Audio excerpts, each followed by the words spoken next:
25절의 말씀입니다. 구약성경 479면 480면을 참고하시면 되겠습니다.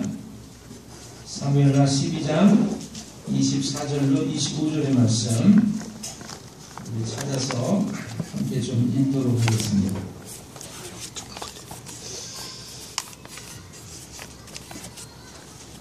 찾으셨나요? 네, 우리 한 목소리로 같이 한번 읽어보겠습니다. 다윗이 그의 아내 바세바를 위로하고 그에게 들어가 그와 동침하였더니 그가 아들을 낳음에 그의 이름을 솔로몬이라 하더라. 여호와께서 그를 사랑하사 선지자 나단을 보내 그의 이름을 여디디아라 하시니 이는 여호와께서 사랑하셨기 때문이더라. 아멘. 25절을 다시 한번 읽어보겠습니다. 선지자 나단을 보내 그의 이름을 여디디아라 하시니 이는 여호와께서 사랑하셨기 때문이더라. 아멘.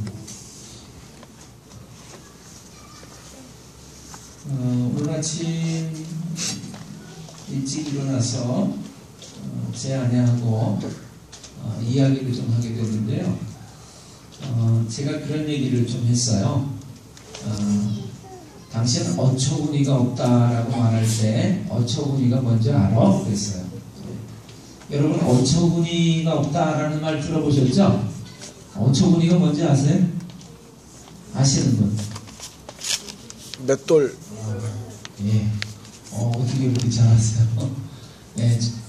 요즘은 믹서기를 사용하죠. 옛날에는 돌과 돌을 이렇게 맞대가지고 구멍을 파가지고 콩 같은 거를 곡식 같은 걸 넣으면서 이렇게 돌을 갈면 위에 윗짝 아래짝 이렇게 돌아가면서 곡식을 이제 곱게 갈아내는 그런 기구가 있었죠. 그걸 맷돌이라고 합니다. 맷돌을 돌릴 때 구멍에다가 이렇게 나무떼기를 꽂아가지고 손잡이를 해가지고 이렇게 돌려야 되거든요. 근데 그 손잡이 이름을 어처구니라고 그러대요. 어처구니. 근데 막 곡식을 가려고 그러는데 맷돌을 이제 찾아서 곡식을 딱 가려고 그러는데 어처구니가 없어 보세요. 그렇죠? 어처구니가 없는 거죠. 어이가 없는 거죠. 황당한 거죠. 이거 어떻게 해야 되지? 그런 거죠.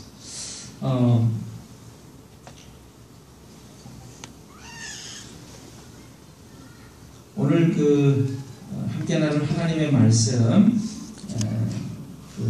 설교 제목이라고 말할 수 있습니다.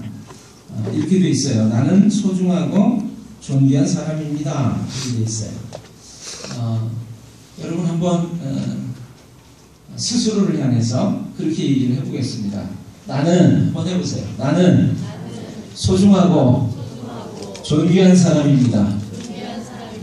자신이 좀 없으신 것 같아요. 다시 한번. 나는 소중하고 존귀한 사람입니다. 존귀한 사람입니다. 믿으세요? 아멘. 예. 다 소중하고 존귀한 분들이 있어요. 영상을 하나 좀 보겠습니다.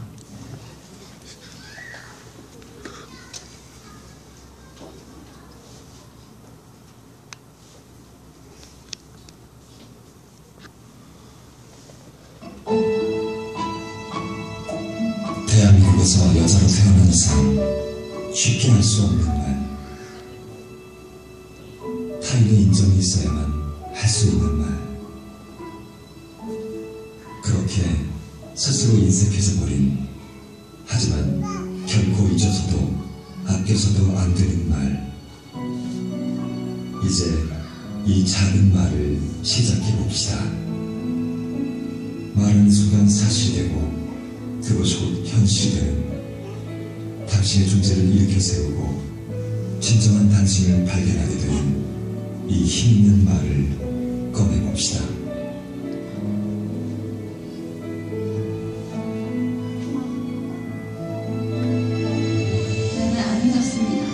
나는 아름답습니다. 나는 아름답습니다. 나는 아름답습니다. 나는 아름답습니다. 나는 아름답습니다. 당신을 향해 말해보세요. 이 한마디로부터 당신은 더 아름다워집니다.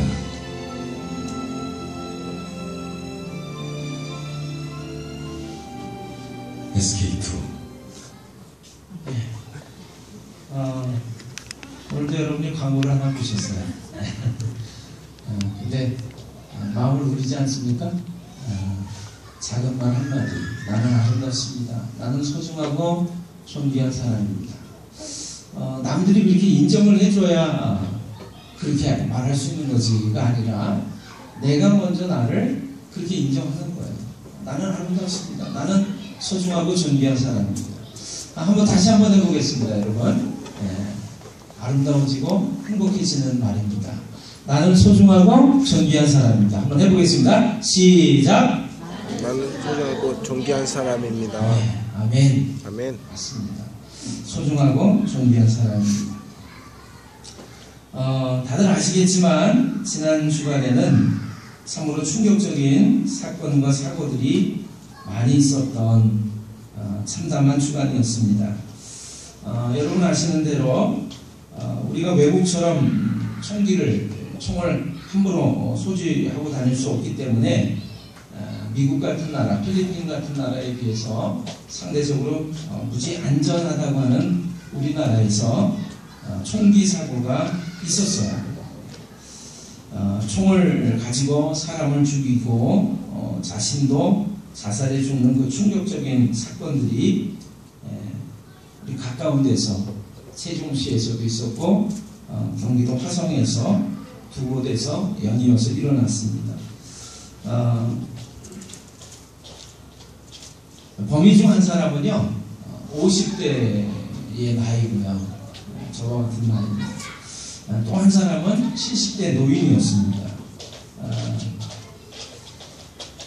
그 지난주에는 그 일가족이 차량 안에서 전부 자살해 죽는 너무나 이제 생활고 때문에 어려운 나머지 이 아버지가 가족들을 다 죽이고 자신은 스스로 죽는 그러한 사건도 있었고요.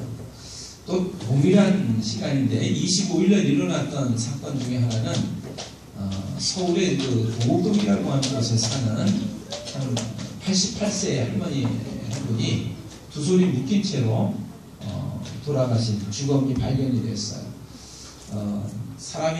어떤 사람이 침입을 해서 할머니를 이렇게 묶고 목을 졸라 죽였다라고 하는 것으로 이렇게 과학수사연구소에서 발표를 했습니다. 이분이 돈이 굉장히 많았다고 그래요. 수십억을 갖고 있는데 아마도 재산을 노린 범죄가 아닌가 뭐 이렇게 추정을 하고 있습니다. 아무튼 예수님께서는 천하보다도 한 사람의 영혼이 생명이 귀하다라고 말씀을 하셨어요. 천하보다 귀한 그 한 사람의 영혼이 너무나도 많은 사람들의 생명이 지나가는 시간 동안에 이뤄졌고요. 또 누군가에 의해서 없어졌고 또 자기 스스로도 그 생명을 끊어버리는 사건과 사고들이 있었다라고 하는 것입니다. 오늘 우리가 맞이한 이 오늘이라고 하는 시간은 그 누군가에게 있어서는 그렇게도 맞이하고 싶었던 그러한 시간이 될 것입니다. 그런데도 불구하고 그 귀한 오늘이라고 하는 시간에 귀한 사람의 생명을 빼앗고 죽이고 제 자신도 죽여버리는 그러한 일이 일어나는 것이죠. 제가 그 생각을 해봤어요. 왜 그런 일이 일어났을까? 그러다 보니까 평소에 우리가 별로 좋지 않은 말들을 많이 사용하는 것 같더라고요. 부정적인 말들을 입에 달고 사는 것 같다 하는 생각을 했습니다. 우리 기분 나쁘면 뭐라 그러죠? 확 죽어버렸으면 좋겠어. 이렇게 얘기합니다. 평소에 우리가 삶을 살아가면서 이런 얘기 하죠. 배고파 죽겠어, 배불러 죽겠어, 심심해 죽겠어, 화가 나 죽겠어, 싫어 죽겠어, 미워 죽겠어. 그쵸? 죽겠다는 말 되게 많이 하고 살잖아요. 그렇죠? 또 그것만이 아니에요. 요즘은 그런 말들을 많이 그래도 많이 안 사용하는 편이긴 한데 옛날 어른들 보통 하시는 말씀들 들으면 이런 죽일 놈, 이런 썩을 놈, 이런 율봉할 놈, 뭐 아주 그냥 망할 놈, 뭐 우라질 놈, 벼락 맞아 죽을 놈, 뭐 이러면서 아주 심각한 말들을 평상시 언어처럼 사용을 한단 말이죠. 그래서 제가 그 생각을 해봤어요. 우리가 그런 말들을 많이 하고 그런 생각을 무언 중에 이렇게 하다 보니까 그냥 이 천하보다 귀한 한 사람의 생명을, 내 생명을 귀하게 여기지 않고 까짓거 그냥 죽어버리면 되지 뭐, 이런 생각을 하는 까닭에 이런 일이 있는 것은 아닌가 하는 생각을 해보게 됐습니다. 예수님께서는요, 그 예수님의 그 공생의 사역을 시작하시기 전에 먼저 세례 요한에게 나아가셔서 요단강에서 세례를 받으십니다. 여러분, 그 세례라고 하는 것은 죄 많은 죄인이 하나님 앞에 이제 나아가겠다라고 하는 그런 결심을 나타내는, 결단을 나타내는 증표예요. 그래서 요단강에 가서 세례 요한에게 세례를 받는다라고 하는 것은 내가 엄청난 죄인인데 이제 내가 하나님을 찾고 싶습니다, 하나님을 만나고 싶습니다 하는 의미로 받는 거예요. 자, 그렇다면 여러분, 예수님께서 죄인이 아닙니다. 우리가 아는 것처럼 죄가 하나도 없으신 분이에요. 하나님의 아들이세요. 근데 그분이 왜 요단강에 나아가서 세례 요한에게서부터 세례를 받으셨을까요? 세례 요한은 그래서 죄가 하나도 없으신 예수님께서, 메시아이신 구세주이신 예수님께서 자신에게 나와서 세례를 받으려고 하실 때 제가 당신한테 오히려 세례를 받아야 할 터인데 저한테 나오십니까? 이렇게 묻습니다. 그러니까 예수님께서 이렇게 말씀하세요. 이제 허락하라. 이렇게 해서 우리가 하나님의 뜻을 이루는 것이 옳은 것이다, 이렇게 말씀하세요. 예수님께서 세례 요한에게 나아가서 세례를 받으신 사건은요, 이런 것을 상징하는 것입니다. 여러분과 저와 같은 죄인의 모습으로 예수님은 인간의 모습으로 이 땅에 오셨어요. 그리고 우리의 죄를 다 가지고 십자가에서 죄를 가지고 대신해서 죽으실 것이기 때문에 그 죄인의 모습으로 이제 살고 죽는다는 의미로 세례까지도, 우리가 받아야 할 세례까지도 그분이 먼저 대신해서 받아주신 것입니다. 그래서 예수님은 세례를 받으심으로 예수님의 공생의 사역을 시작을 하세요. 어떻게 보면 여러분과 저의 삶 속에서도 하나님, 제가 하나님을 더 온전하게 찾고 싶어요, 만나고 싶어요, 부르고 싶어요, 그런 마음으로 나아가는 그러한 세례 받는 것 같은 모습들이 있어야 될 것이라고 믿습니다. 아무튼 예수님은 우리를 대신해서 십자가에서 죽으셔야 했기 때문에 우리 대신 죄인의 모습으로 나아가서 세례 받는 데까지 겸손하게 낮아지셨다라고 하는 것입니다. 그럴 때 하늘이 열리면서, 성경에는 이렇게 기록이 되어 있어요. 하늘이 열리면서 성령이 비둘기 같은 모습으로 예수님한테 임하십니다. 그리고 하늘에서 소리가 나기를 이런 말씀이 들렸다고 그래요. 이는 내 사랑하는 아들이요 내 기뻐하는 자다. 여러분과 저를 볼 때 하나님께서 뭐라고 말씀하시냐면 예수님을 통해서 우리의 모든 죄가 깨끗함을 입었기 때문에 우리 한 사람 한 사람을 향해서 이렇게 말씀하세요. 예수님에게 말씀하시는 것처럼 이는 내 사랑하는 자녀요 내가 기뻐하는 사람이다, 이렇게 말씀하십니다. 그래서 제가 오늘 여러분에게 나는 가장 소중하고 존귀한 사람입니다 라고 말씀을, 고백을 하라고 했던 거예요. 여러분 스스로가 하나님께서 이미 그렇게 나를 소중하게 여겨주시는 줄로 믿고 고백하는 삶을 살 때 우리의 삶의 모습이 그렇게 점점점 더 아름다운 모습으로 변하게 될 줄 믿습니다. 그것은요 그냥 믿는다고 되어지는 것이 아니라 이렇게 얘기를 합니다. 언어학자들이 이렇게 말을 했어요. 어떤 말을 1000번 이상 하면 그 말대로 이루어진대요. 언어학자들이 말하기를 어떤 말을 10,000번 이상 계속해서 되풀이하면 그 말대로 이루어진다. 그래서 여러분 성경에는 예수님께서 자신을 가리켜서 내가 누구다, 내가 뭐다 라고 말씀하시는 것을 많이 우리가 볼 수가 있습니다. 예수님은 자신을 가리켜서 이렇게 말씀하세요. 나는 생명의 문이다. 나는 생명의 문이다. 구원의 문이다. 나는 선한 목자다. 나는 진리요 길이요 생명이다. 이렇게 말씀하세요. 그러니까 예수님께서는 물론 그렇게 진리가 되시는 분, 생명이 되시는 분이시지만 예수님은 자신을 가리켜서 늘 뭐라고 고백하셨다? 나는 무엇이다 라고 고백을 하셨다는 얘기입니다. 오늘 여러분과 저의 삶 속에서 하나님의 말씀을 통해서 우리가 배울 수 있고 실천할 수 있는 모습이 있는데 그것이 뭐냐면 나는 무엇이다 라고 하는 말을 계속해서 되뇌이고 고백해야 된다라고 하는 것이에요. 그렇게 우리가 고백할 때 우리가 고백하는 그 말대로 되어지는 놀라운 역사가 있을 것입니다. 아멘. 여러분 믿으십니까? 아멘. 한번 다시 한번 고백해 보세요. 나는 가장 소중하고 존귀한 사람입니다. 존귀한 사람입니다. 제가 지난 주간에 읽었던 글 중에 이런 글이 있습니다. 아주 지휘자로 유명한 그런 음악가가 있어요. 카라얀이라고 하는 지휘자도 있고요. 토스카니니라고 하는 사람이 있습니다.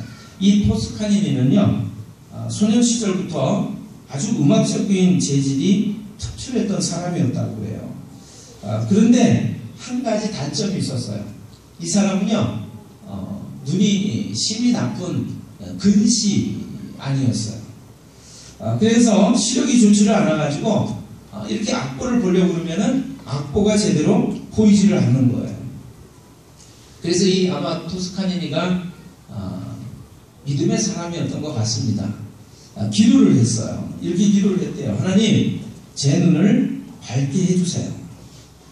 그렇게 기도하는 것이 이 토스카니니의 아주 간절한 기도 제목이었습니다. 그런데 그의 간절한 기도와는 상관없이 날이 갈수록 그의 시력은 점점점 더 어두워져 갔습니다.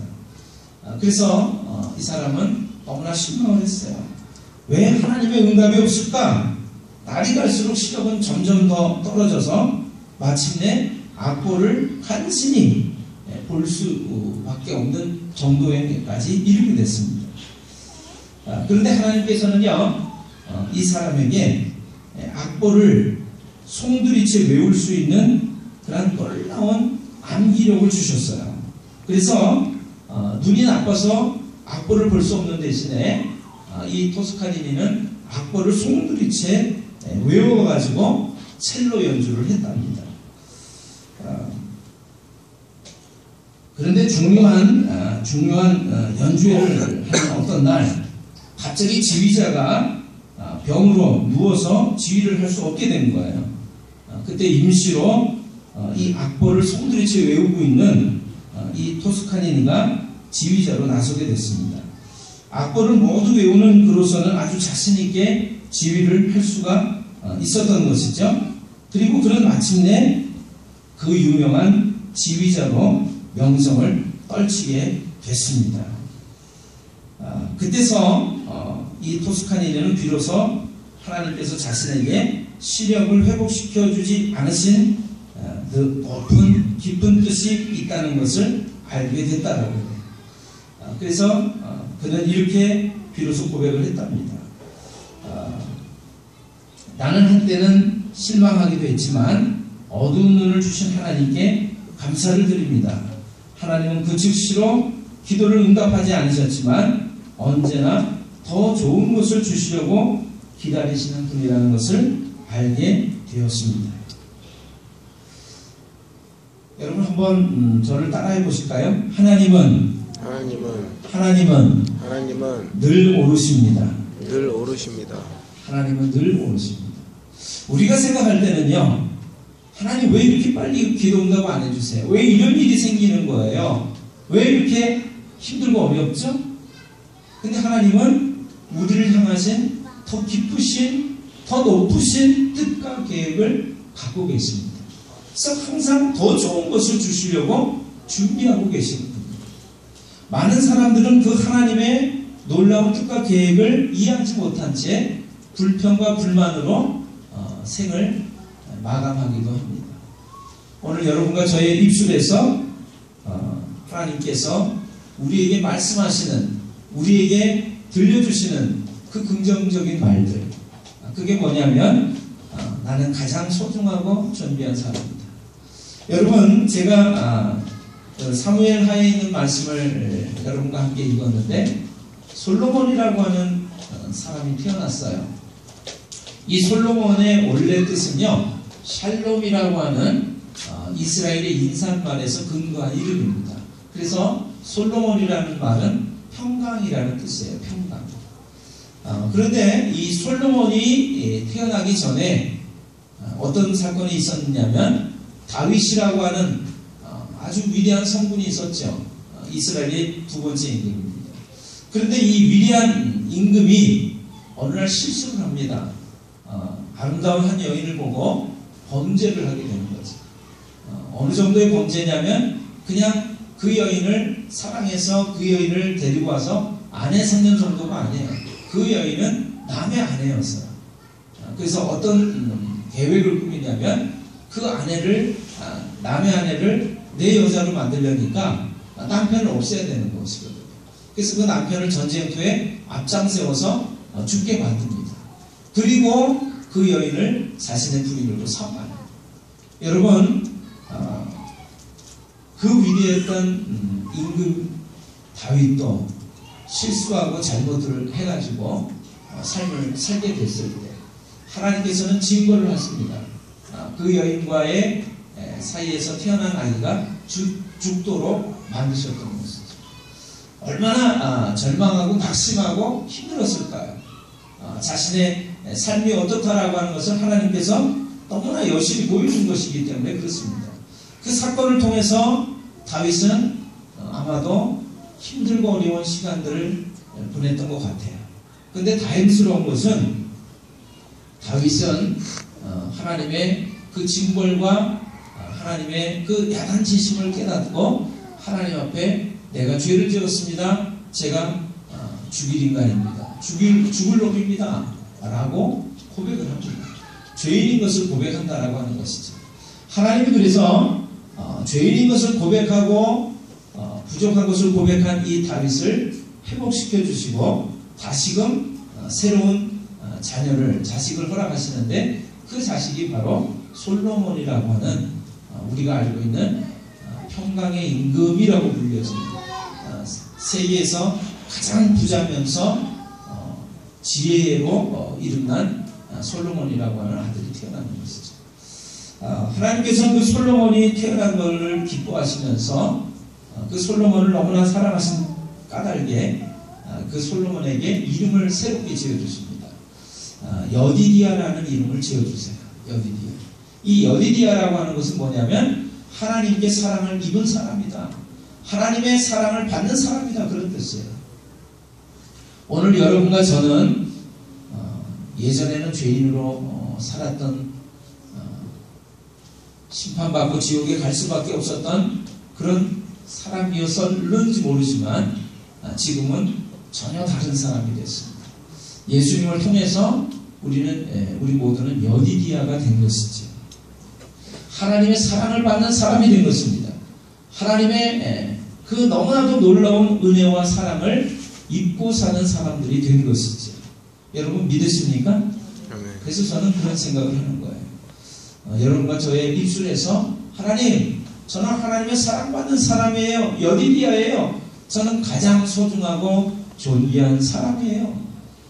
그렇게 될 때 어느 우리의 삶 속에서 그 아름다운 모습의 사람이 만들어지고 생겨날 것이고 또 상대편을 더 소중하게 여기는 마음 가운데 우리는 서로 사랑하게 될 것입니다. 그래서 지난 주간에 있었던 그 참담한 사건들을 보면서 그것은 자기 자신을 소중히 여기지 못하는 마음에서, 그리고 결국에 그것은 다른 사람을 소중하게 여기지 못하는 마음에서 나왔던 사건입니다. 결국에 하나님의 사랑을 깨닫는 사람들은 자기 자신이 얼마나 소중한 사람인 줄 알고 다른 사람이 또한 소중한 것을 깨닫고 서로 사랑하는 사람인 줄로 믿습니다. 여디디아라고, 나는 소중하고 귀한 사람이라고 고백하시는 여러분과 제가 되어지시기를 주님의 이름으로 축원합니다. 아멘. 기도하겠습니다.